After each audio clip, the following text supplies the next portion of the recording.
आप देख रहे हैं एसडीएम न्यूज। मैं हूं रियाज अंसारी।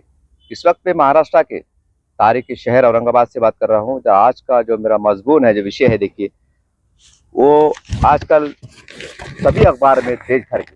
और अगर मैं औरंगाबाद से बात कर रहा हूं तो आज के जो यहाँ से उर्दू ज़बान में प्रकाशित है औरंगाबाद टाइम्स, ये उर्दू अखबार है। ये महाराष्ट्र का बहुत मकबूल आम पेपर है। इसी तरह से एशिया अखबार, ये भी औरंगाबाद से प्रकाशित होता है। दैनिक, दोनों पेपर दैनिक है और बड़े अखबार माने जाते हैं। ये दोनों अखबार के फ्रंट फेक न्यूज़ है। वैसे तो तभी देश भर के जो मराठी अखबार है, उर्दू अखबार है, इंग्लिश अखबार है, सभी समाचार पत्रों में जो है उसके बारे में न्यूज़ आई है। वो न्यूज़ ये है, देखिए कि औरंगाबाद टाइम्स की हेडिंग है। वो औरंगाबाद टाइम्स की हेडिंग में पढ़ के सुना देता आपको पहले थोड़ा सा, कि मजहबी, सियासी और समाजी लीडरों ने हुकूमत से बिल वापस लेने का मुतालबा किया। वक्फ बिल के खिलाफ मुस्लिम पर्सनल लॉ बोर्ड का एहतजाज। जब राम मंदिर ट्रस्ट में मुस्लिम नहीं तो वक्फ बोर्ड में हिंदू कैसे, ये इसकी हेडिंग है।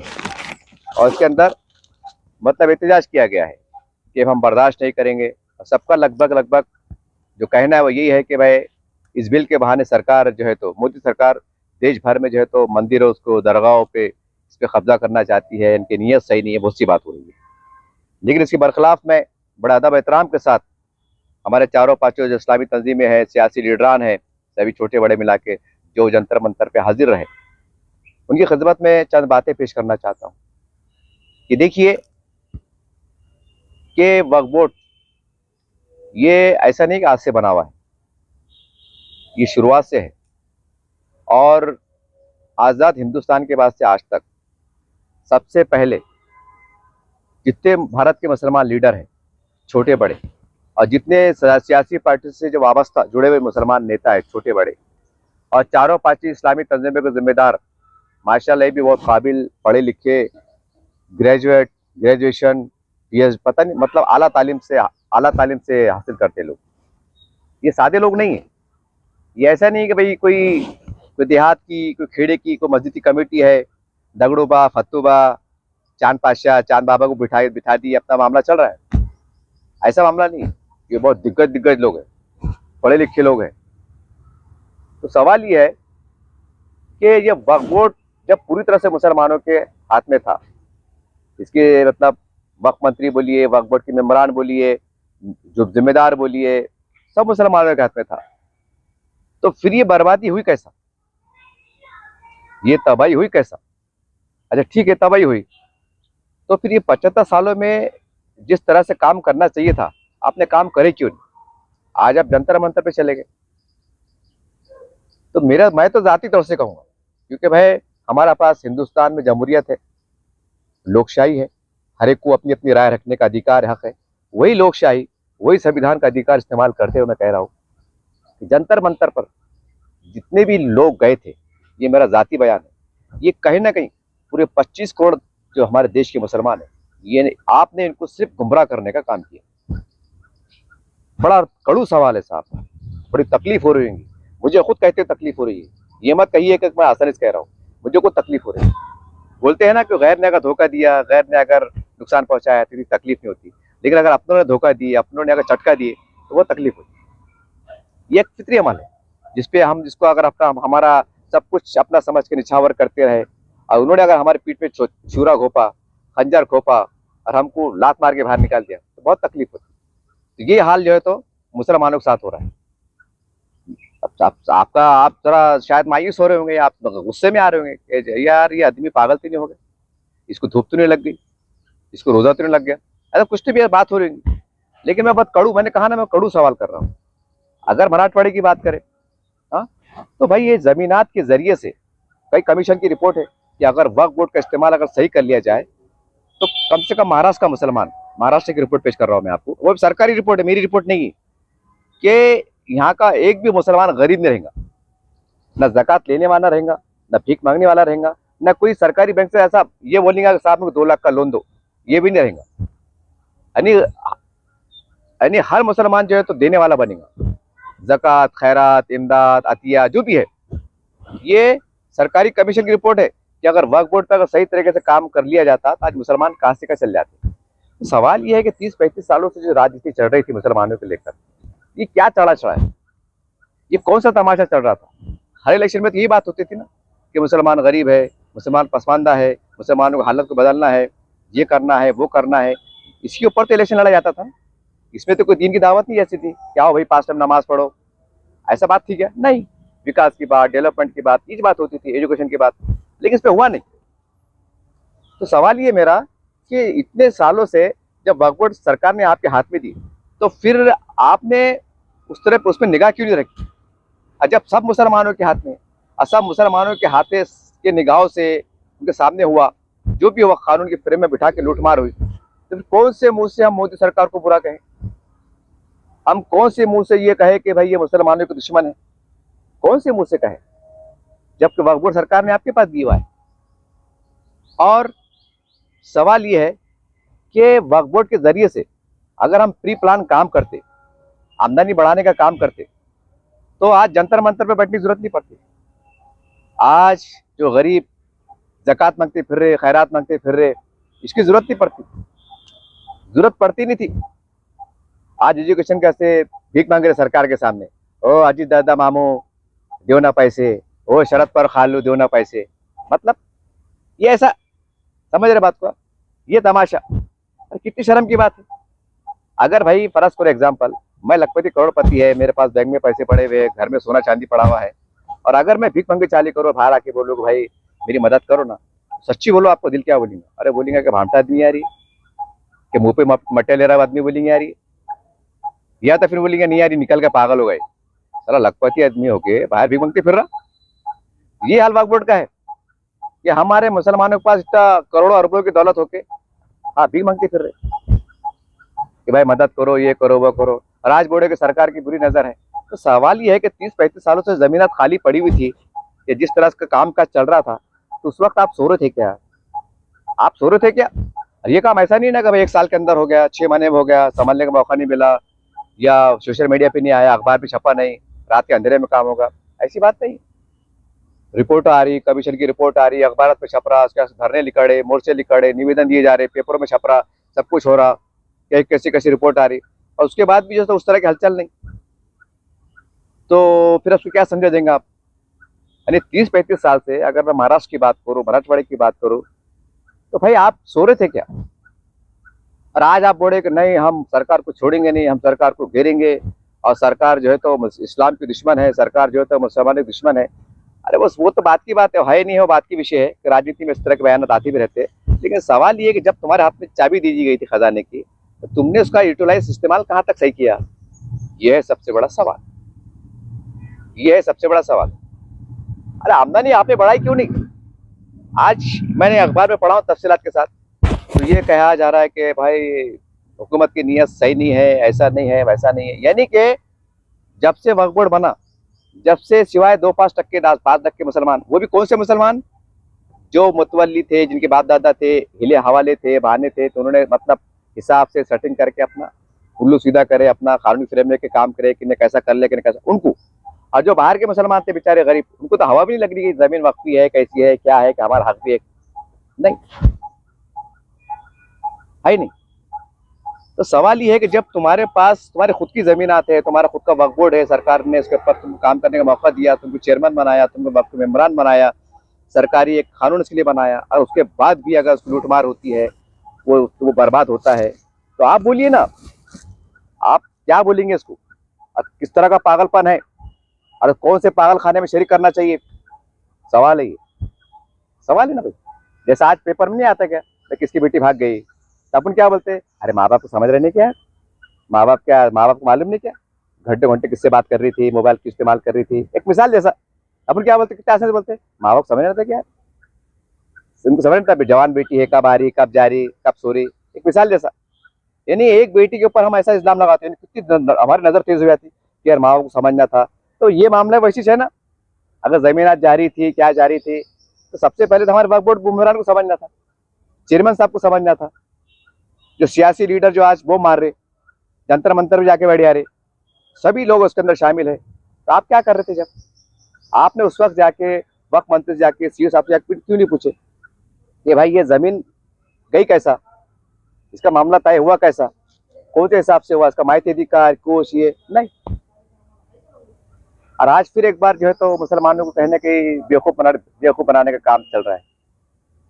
अरे विजन पेश करो, विजन होना तो ये चाहिए था। जब सरकार कह रही है, मैं इसमें जरा करेक्शन कर दूं, जब सरकार कह रही है कि इसके जरिए से हम मुसलमानों का विकास के काम करें, हम डेवलपमेंट के काम करें, फिर आपसे तो सरकार अच्छी है, ठीक है, थोड़ी देर के झूठ बोल रही होंगी, रखने को दे रही होंगी, गुमराह करने की कोशिश कर रही होंगी, उनकी जुबान पे कुछ होगा, दिल में कुछ होगा, मान लेता हूँ बात, लेकिन कम से कम बोल रहे सही कि हम इसके जरिए से मुसलमानों के विकास से काम करेंगे।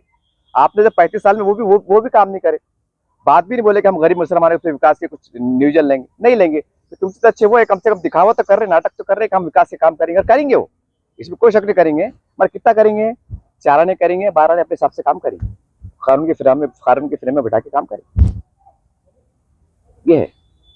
अब सवाल ये है कि भाई ठीक है कि आप जो है तो वक्फ बोर्ड बचाने धरना वहां चले गए, तो आप मुसलमानों को ये भी बोलो ना, उसमें ये भी लिखा हुआ है कि भाई हम रोड पे आएंगे, लाखों के मोर्चे निकालेंगे। अब जाहिर सी बात है, मोर्चे मुसलमान ही आएंगे, कोई हिंदू तो नहीं आएगा, कोई दलित समाज का आदमी तो नहीं आएगा। यहाँ पे सेकुलर लोग, चंद 2-4 लोग लीडर आ जाए, अपनी राजनीति करने वो अलग शक्ल है, लेकिन 100% मुसलमान ही आएंगे। अब सवाल ये है कि हजारों लाखों मुसलमान आपके पीछे क्यों आए, आपके साथ में खड़े क्यों रहे, क्यों खड़े रहे? आपने गरीब मुसलमानों को वक्फ बोर्ड के जरिए से क्या दिया अब तक? क्या ऐसा महाराष्ट्र में कोई मिसाल बता सकते हैं आप कि कहीं 20 एकड़ जमीन थी, गरीब मुसलमानों को जो है तो कानून की फ्रेम में बिठाकर उनको जो है तो कम किराया भाड़े पे दिया गया? क्या दुकानें बना के दी गई? ऐसा बता सकते हैं आप? जो मुतवल्ली ने अपना करे हिसाब से कानून फ्रेम में बिठा करे, वो छोड़ दो आप, वो नहीं।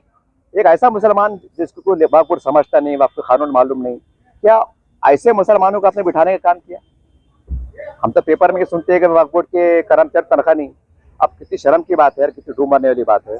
करोड़ों अरबों रुपए की प्रॉपर्टी रखने वाला मतलब महाराष्ट्र लेवल के पर जो वक्फ जो बोर्ड है, और उनके कर्मचारियों पर तनख्वाह देने के पैसे नहीं रहते, सरकार मदद करती।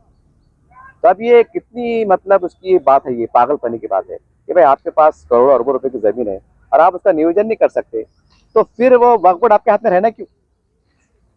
सवाल ये, आपके हाथ में क्यों रहना? अरे भाई एक सीधी सी बात है, अगर आपने कहीं एक प्लाट लिया, मैं एक एग्जाम्पल दे रहा, कहीं 100 का आपने प्लाट लिया, तो आप क्या करते?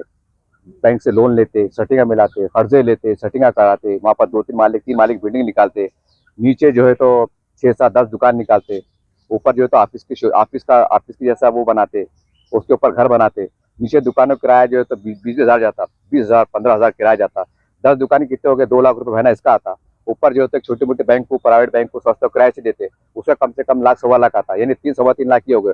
और घर किराए से देते, फ्लैट टाइप में, यानी मिला के लाइट बिल जाजू के मतलब सेटिंग करके 5 लाख रुपए महीना आपके जेब में आता। यानी एक आदमी 5 लाख कमाने की सोचता कि मैं कर्जा करके लोन लेके इसको कैसा करूँ, फिर किराए के अंदर लोन फेर दूंगा, सेटिंग करता, और तुम्हारे पास करोड़ों अरबों रुपए जमीन होने के बाद, हजारों एकड़ जमीन होने के बाद तुम्हारा दिमाग काम नहीं कर रहा, तुम्हारा दिमाग काम नहीं कर रहा, या तुम काम ही नहीं कर रहे। और जब सरकार अगर बोली कि नहीं तुम जब काम नहीं कर रहे तो हम काम करते, तुमको बुरा लग रहा है क्यों? दे दो ना भाई, बोलो, एतराफ करो कि भाई हम बहुत नाहल लोग थे, हम सिर्फ दिखावे के सफेद कपड़े पहनने वाले थे, दिखावे की कौम परस्ती की बातें करते थे, हम बस बड़े बड़े, हम जो है तो हमारे पास सिर्फ एक ही दिमाग चल रहा था, करोड़ों रुपए की मस्जिद बनाने में, हम वहाँ पर चंदा करने में कामयाब हो रहे थे, करोड़ों रुपए के मदरसे बनाने में कामयाब हो रहे थे, वहाँ बराबर ईमानदारी से चंदा ले रहे थे। हम जो है तो वहाँ पर टीचर थे, पढ़ाने वाले थे, बच्चे थे, खाने वाले थे, कोई मदरसे का 1 करोड़ खर्चा, कोई मदरसे का 2 करोड़ खर्चा, 50 लाख खर्चा, वहाँ हम बड़ा ईमानदारी से गली गली घूम के चंदा करने में कामयाब हो रहे थे, ज़कात ले रहे थे, चमड़े ले रहे थे, सबका ले रहे थे, पूरा हर मतलब क्या, हमको कुछ भी नहीं पुर रहा था, हम सब ले रहे थे, हम सब ले रहे थे और हम चला रहे थे, हम यहाँ कामयाब थे और किसी मजाल नहीं कि हमसे सवाल करे कि तुम्हारे मदरसे में क्या चला। हम इतने मतलब मजबूत थे कि हम कामयाबी से चले, लेकिन हमारे अंदर ये सलाहियत नहीं थी कि हम ज़कात के निज़ाम के तहत, कुछ अलग पाकिज़ा माल के फंड के तहत हम कुछ इमारतें ऐसी बनाए, कुछ शॉपिंग मॉल ऐसी बनाए कि जिसके जरिए से हमारा आमदनी बढ़े, मुसलमानों का विकास हो। हमारे पास दिमाग था ही नहीं, हमारे पास गजा की बात हो रही थी, हमारे पास फलस्तीन की बात हो रही थी, हमारे पास ईरान इराक की बात हो रही थी, हमारे पास पाकिस्तान की बात हो रही थी, हमारे पास बांग्लादेश की बात हो रही थी, लेकिन बात नहीं हो रही थी तो हम मुसलमानों की बात नहीं कर रहे थे। यह है कड़वा सच, यह है कड़वा सच। अगर मैं मराठवाड़ी की बात करूं, औरंगाबाद जिले की बात करूं, मैं तमाम इस्लामी तंजीम के जिम्मेदारान को बड़े अदब एहतराम से, तमाम सियासी लीडर जो छोटे हैं बड़े हैं और तमाम हर वो शख्स जो अपने आप को मुसलमानों का मसीहा मानता है, लीडर मानता है, उनसे मुखातिब। मैंने सर्वे किया हूँ, पूरे जिले का सर्वे किया हूँ। कम से कम 20 पेट्रोल पंप डालने में वक्फ बोर्ड कामयाब हो सकता है। 20 पेट्रोल पंप मैं निशानदेही करा सकता हूँ, जगह की निशानदेही करा सकता हूँ। तो भाई एक पेट्रोल पंप से सालाना आमदनी कितनी होती है? लाखों रुपए होती ना साल की आमदनी। पर हमारे पास न्यूजन नहीं, और कुछ बोले तो एड़े बातें शुरू करते, नहीं वो वक्त, वो मंशा वक्त में नहीं है, वो कैसा है, वो वक्त कानून में नहीं आता। अरे कैसा, यानी धन्ना सेठ, मुन्ना सेठ, बड़े बड़े लीडरों की इसमें बराबर सेटिंग में कानून की फ्रेम में बिठा के सेटिंग में जमीन चल जाती है, मट्टी मोल भाड़े चल जाती है। मतलब वहाँ मंशा वक्त बराबर काम करता, और जब गरीब डेवलपमेंट की बात आती तो वहाँ मंशा वक्त आ जाता। तो सबसे बड़े तो दोगले हम ही हुए ना, सबसे बड़े मक्कार तो हम ही हुए, सबसे बड़े झूठे तो हम ही हुए ना फिर। हाँ, जब मेरे जैसा आदमी, एक मामूली सा आदमी, एक चिल्लर आदमी, मैं तो आपके सामने कुछ भी हैसियत नहीं रखता, तो मेरा दिमाग इतना काम कर रहा, कि हाईवे पे अपनी जमीन है, दरगाह की जमीन है, वहां पर जो है तो पेट्रोल पंप डालेंगे, वहां पर जो है थोड़ा फासले भी डालेंगे, गवर्नमेंट से परमिशन लेंगे। अरे वक्फ मंत्री अपना रहता, सरकार अपनी रहती। अरे तुम उनकी शतरंजा उठाते, टेबला उठाते, जय जयकार करते, तो क्या एक साइन नहीं ले सकते कि साहब वक्त के अंदर थोड़ा ये वक्फ एक्ट अंडर कंट्रोल जमीन है, इसके अंदर ये हाईवे पे निकल रही है, हम यहाँ पर जो है बड़ा पेट्रोल पंप डालेंगे, वहाँ पर जो है तो 1-2 एकड़ के जो है तो पार्किंग बनाएंगे, ताकि जो हाईवे पे जो टरका जाती, किसी वजह मुसाफिर थक जाते हैं या कोई मसला आता तो वहाँ पर आराम करेंगे। और एक दिन का भाड़ा जो है तो हम एक ट्रक से जो है तो 100 रुपये लेंगे, रात के 100 रुपये लेंगे, या एक दिन के 50, रात के 50, हम 100 रुपये रोज लेंगे।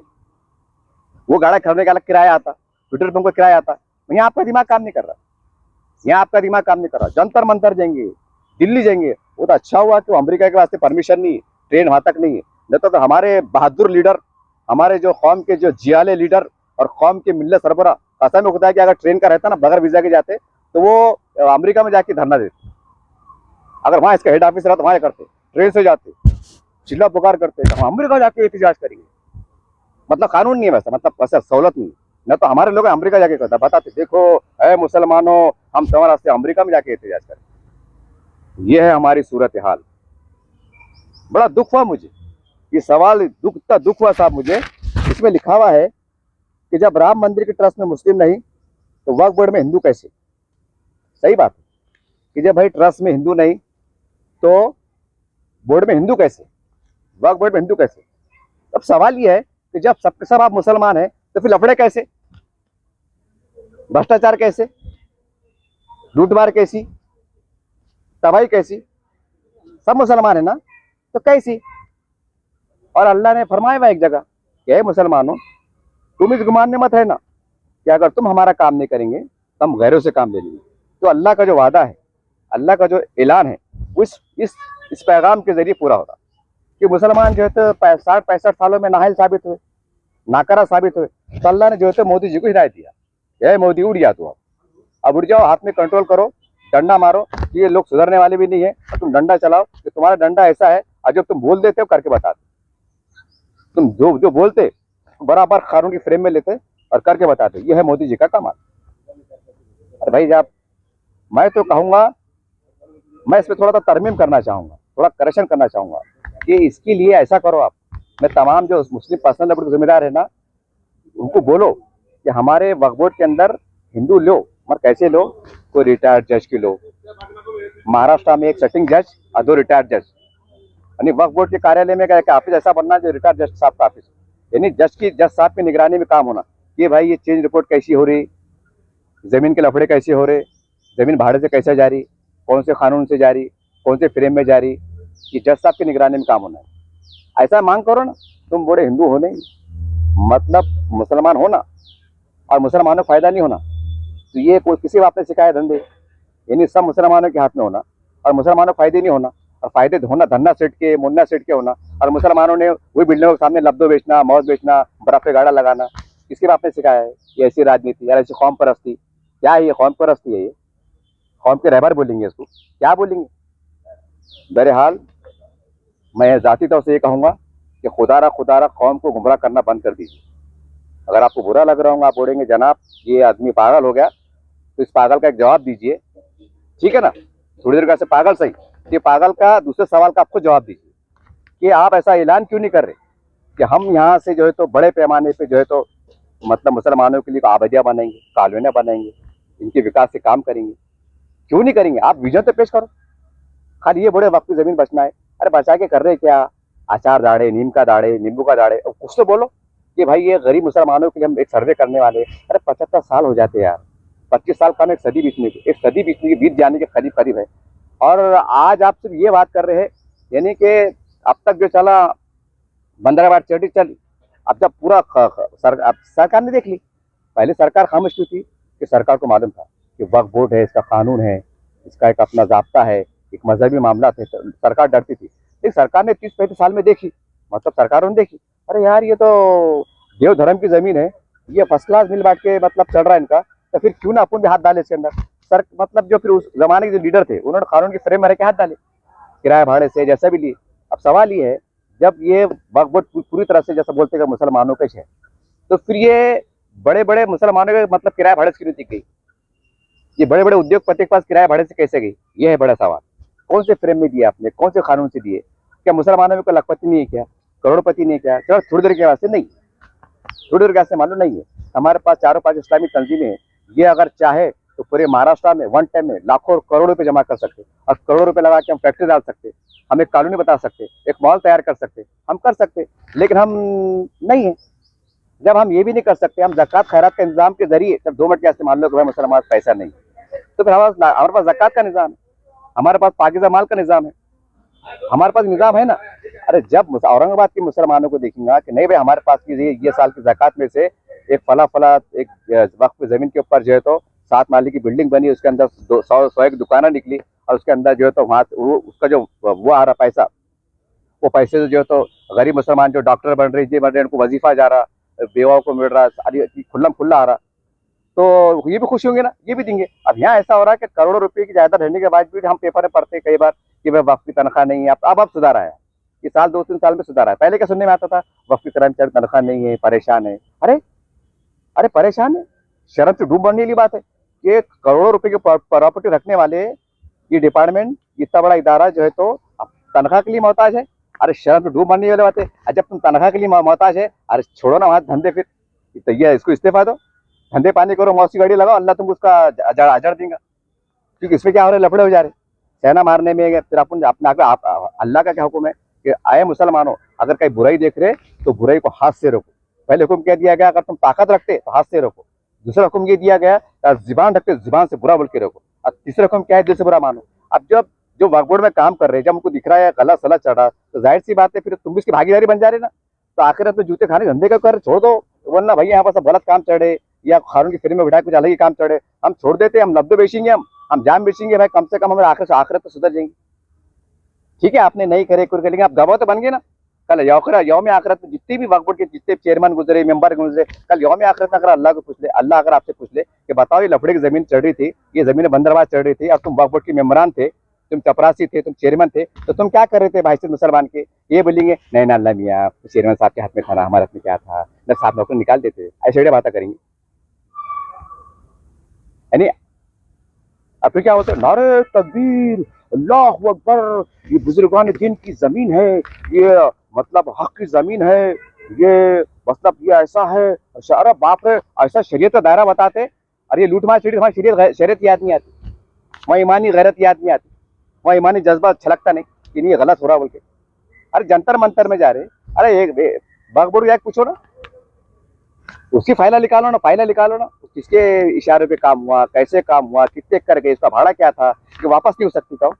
जब मोदी जी कानून में बदलाव कर सकते तो आप नहीं कर सकते कि ठीक है भाई कुछ कानून के अंदर बदलाव ऐसे किए जाए कि गरीब मुसलमानों को फायदा हो, कि आप नहीं करा सकते। लेकिन नहीं, हमको जिंदा रहना है, हमको मुसलमानों को बताना है कि हम तुम्हारे मसीहा है, और तुमको उलझा के रखना है, और तुम्हारा विकास होना नहीं है। तुमने एक साथ 5 साल नोट मारना, घर को जाना, और वही लब्धो बेचना, पान टपरी चलाना, मौज बेचना, ये करना, तुमने आगे पढ़ना भी नहीं।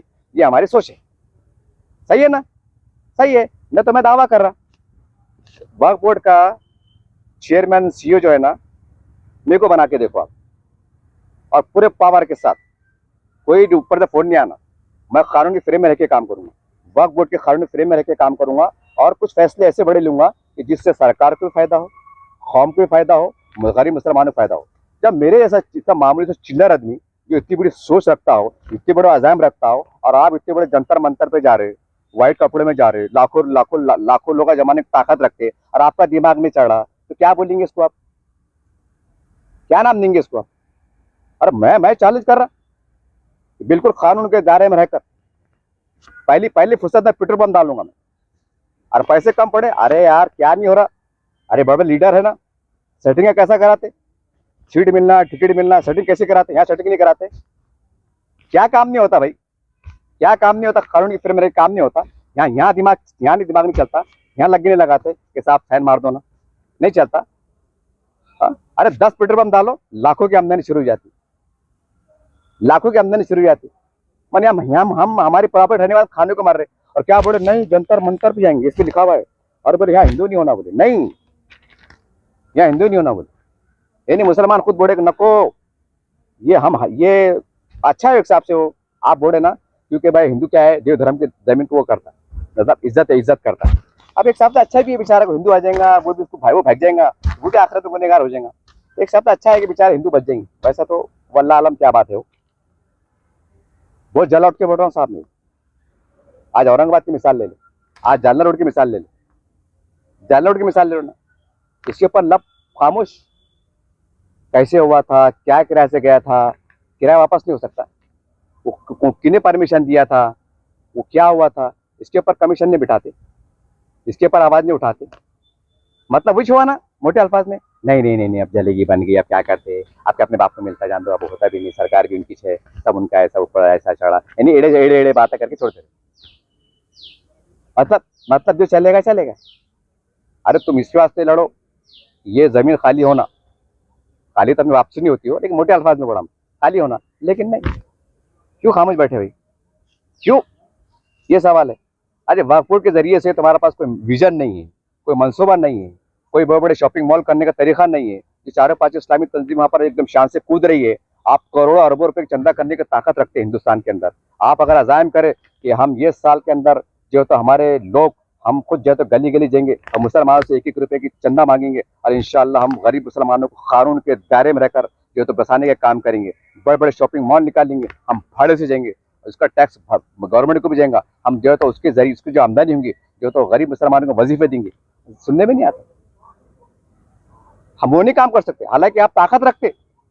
अल्लाह ने आपको ऐसे मनसब बिठाया कि आपकी दाढ़ी टोपी और आपका जो वो है कि फला तंजीम के सरबराह है, यानी आपकी बात के ऊपर, जैसे तबलीग जमात का इज्तिमा देखो आप, जब तबलीग जमात का इज्तिमा होता बड़े बड़े लोग होते, हजरत किबला बोलो क्या लग रहा आपको, क्या लग रहा, मतलब सेवा लग रही, पैसे लग रहे, क्या लग रहे? बोलते नहीं पैसे मत दो, तुम्हारे हिसाब से खर्चा करो। एक तबलीग जमात का इज्तिमा होता तो अल्लाह के नेक बंदे जो है तो लाखों करोड़ों पे लगा देते। क्यों लगाते? कि अल्लाह राजी हो जाए, कोई इसमें एक नेक बंदा आ जाए, उसकी आमीन पे हमारा बेड़ा पार हो जाए। अल्लाह को नहीं दिख रहा तुम्हारी नीयत क्या है, अल्लाह को नहीं दिख रहा क्या नीयत है। मतलब हाँ तुम लाखों रुपए लगा रहे, करोड़ों रुपए लगा रहे, हाँ छुच्छे भने मेहनत कर रहे, तो ऐसा नहीं हो सकता कि भाई एक हमने 20 एकड़ जमीन लिए, आओ अल्लाह की राह के अंदर फ्री में काम करो, फ्री में गारा कलाओ, फ्री में ईंट लगाओ, ताकि मिस्त्री के पैसे बचे, लेबर के पैसे बचे। मतलब मिस्त्री तो खैर वो रहता, लेकिन जो लेबर रहता उसको सीखने की जरूरत नहीं, टोकरा उठाना देना ये दिन का काम नहीं है कि आओ ये हम जो है 1000 घर बनाने वाले हैं, आओ फ्री में काम करो, दिन का काम है, अल्लाह का काम है। 3 दिन जमात चलती ना, 3 दिन यहाँ पर आओ, या मट्टी कलाओ, गाड़ी कसम खुदा की जो तुम्हारे हाथ भरेंगे, तुम्हारा आंख भरेंगे, तुम्हारे कपड़े भरेंगे, तो कल यौम आखिरत में यही गारा, ये धूल मट्टी आपको जहन्नुम में जाने से बचा लेंगे। यहाँ पर दिमाग काम नहीं करता कि ये हराम काम है, ये बिद्दत काम है, शिर्क है, क्या ऐसा करना है, इस्लाम में नहीं है। जब इस्लाम में ये चीज़ का विजन नहीं है तो फिर बंदा बाट होना, लूटमार होना, कानून की फ्रेम में जाना, ये कहाँ से हो रहा? सवाल है ना, ये हो रहा कहाँ से? तो बहरहाल मेरी आपसे गुजारिश है कि 25 करोड़ मुसलमानों को गुमराह करना बंद कर दीजिए। अगर आपको बुरा लग रहा होगा तो माफ़ी चाहता हूँ, लेकिन अगर आप ये चाहते हैं कि भाई मुसलमानों का वक्फ बोर्ड के जरिए से अगर विकास हो, तो आपको चाहिए कि वक्फ बोर्ड के जरिए सबसे पहले ऐलान करो कि हम जहाँ जहाँ पर वक्फ की जमीन आते हैं वहाँ पर जो है हम मुसलमानों के डेवलपमेंट के लिए, जो सरकार बोल रही है ना, सरकार के सामने पेश करो ना, सरकार की निगरानी में काम करो। अरे भाई सीधी सी बात है, आप बहुत से लोग बोलेंगे पैसा लगता। अरे भाई अगर मेरा प्लाट है, एग्जाम्पल अगर समझो 2 करोड़ का है, और मैं बैंक में गया तो बैंक वाले क्या बोलते हैं, तुम्हारा 2 करोड़ का प्लाट है, ठीक है आपको 1 करोड़ लोन देते, जो भी टक्केवारी रहती है इनकी। तो आप में इतनी सलाहियत नहीं है क्या? भाई वक्फ मंत्री आप है कि भाई फर्ज करो कि जमीन अगर 100 करोड़ की है, वहां पर अगर हमारा कोई विजन है, सरकार को बोलो 50 करोड़ उधार दो। और हम जो है तो बगैर इंटरेस्ट के सरकार को बोलना है कि मुसलमानों के वास्ते कोई नीति लाओ मत। 14 निकाती प्रोग्राम, ये निकाती, मुसलमानों को कुछ मत दो, ना लाडली बहन को दो, ना भाई को दो, ना भांजे को दो, ना मुंह मानी को दो, किसको मत दो। खाली बोलना हमको बगैर इंटरेस्ट के पैसे दे दो।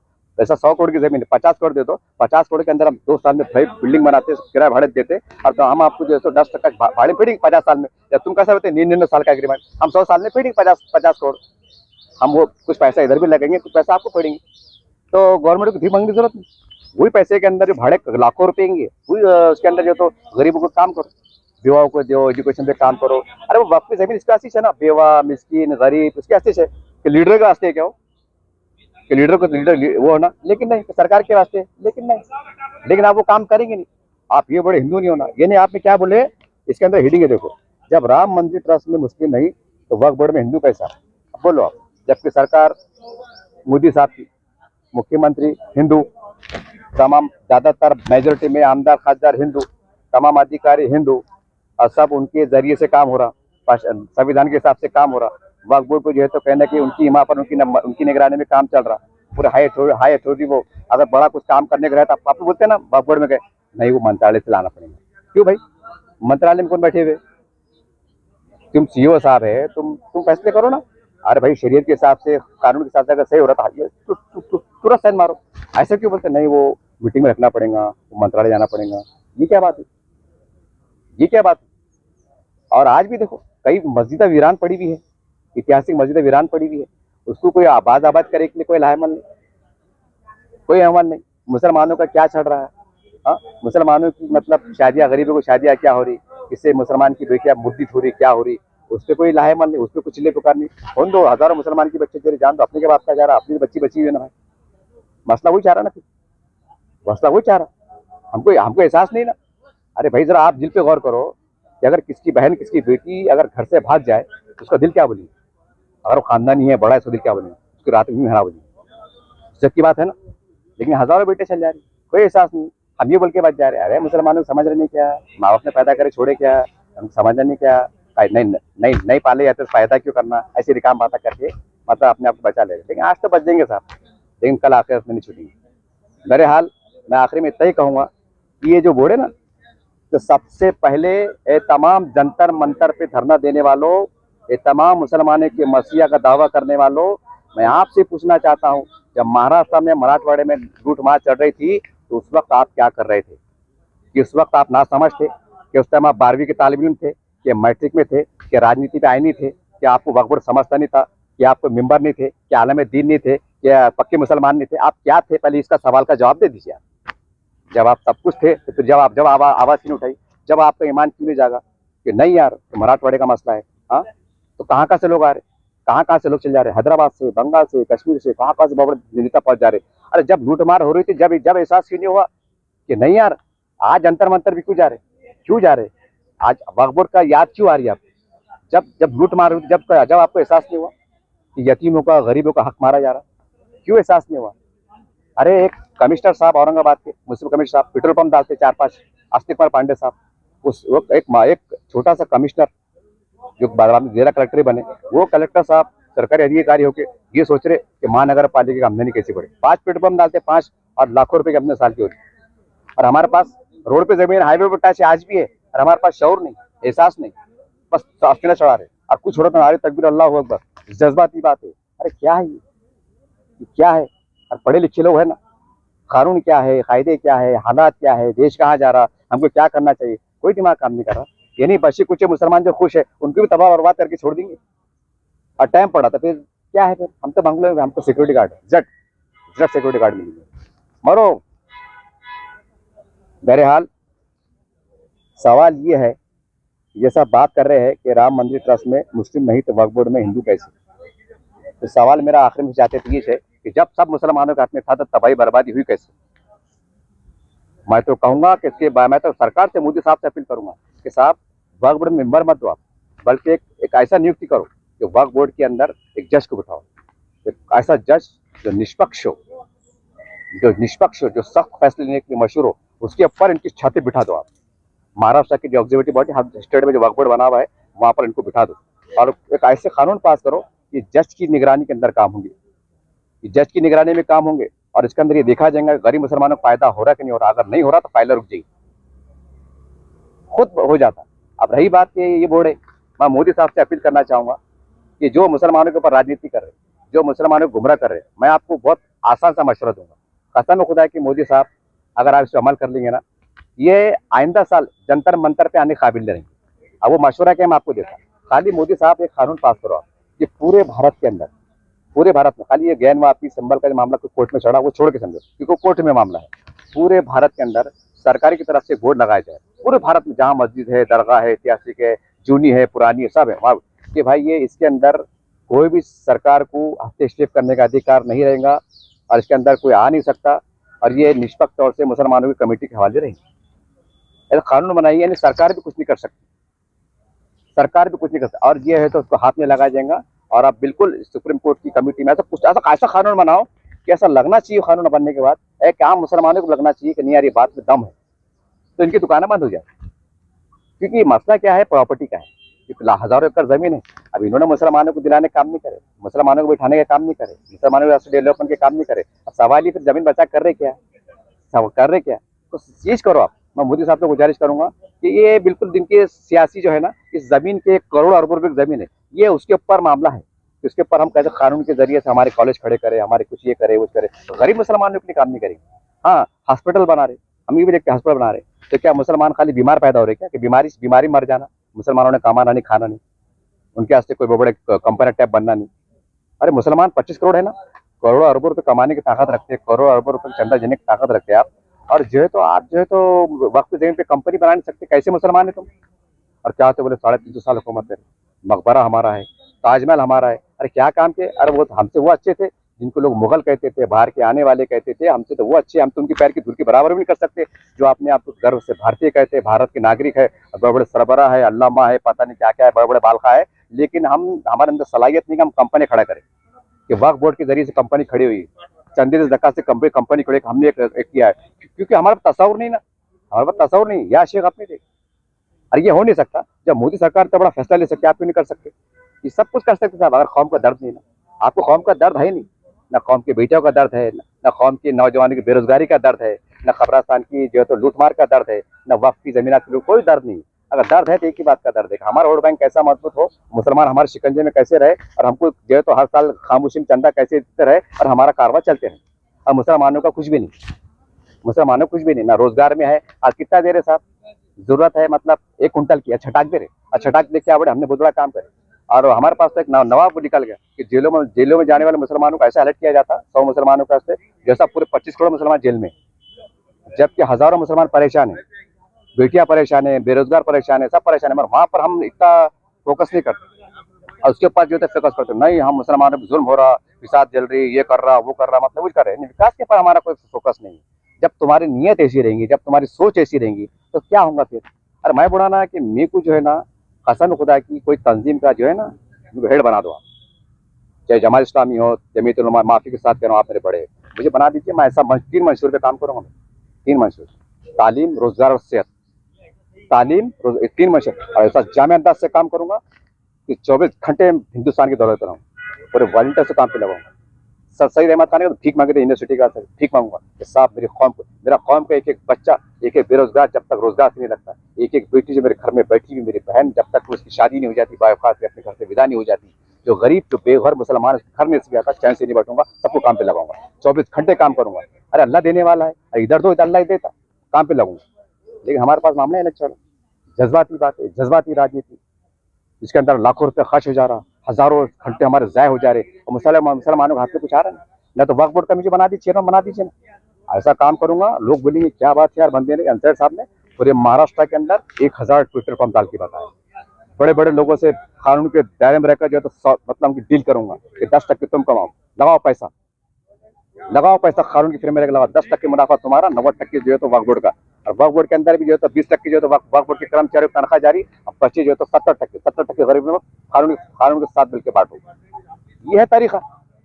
लेकिन नहीं, हम सिर्फ कौम की बात करेंगे, जी हुजूरी करेंगे, सेकुलर पार्टी का कि जय जयकार करेंगे, शतरंज उठेंगे, झाड़ू मारेंगे और फिर जब डंडे पड़ेंगे फिर बोलेंगे हम डंडे क्यों खा रहे यार, हम परेशान क्यों हो रहे यार। फिर बोलेंगे यार हम तो नमाज पढ़ रहे यार, हमारी दुआ कबूल क्यों नहीं हो रही यार, अल्लाह हमसे नाराज क्यों यार, ये साल बारिश क्यों नहीं हो रही यार, हमारी मुसीबत क्यों नहीं आ रही, क्यों आ रही यार। ये बात है।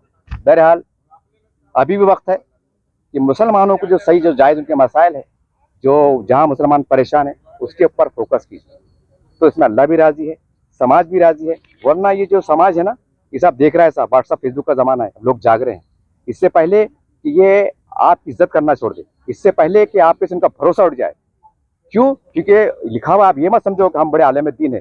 तो मैं आपको जरा एहसास दिला दूँ कि इस्लाम में दो चीज़ लिखी हुई है, एक उलमाए सू का जिक्र भी है और उलमाए हक का जिक्र भी है। तो आप ये सवाल ही है उलमाए सू कौन? उलमाए सू वो है जो दुनियादार है, जो नाम के जो है तो उलमा है, उनको कहा गया उलमाए सू, और उलमाए हक उसे कहते हैं जो वाकई सच में इस्लाम की राह पे चलने वाले हैं।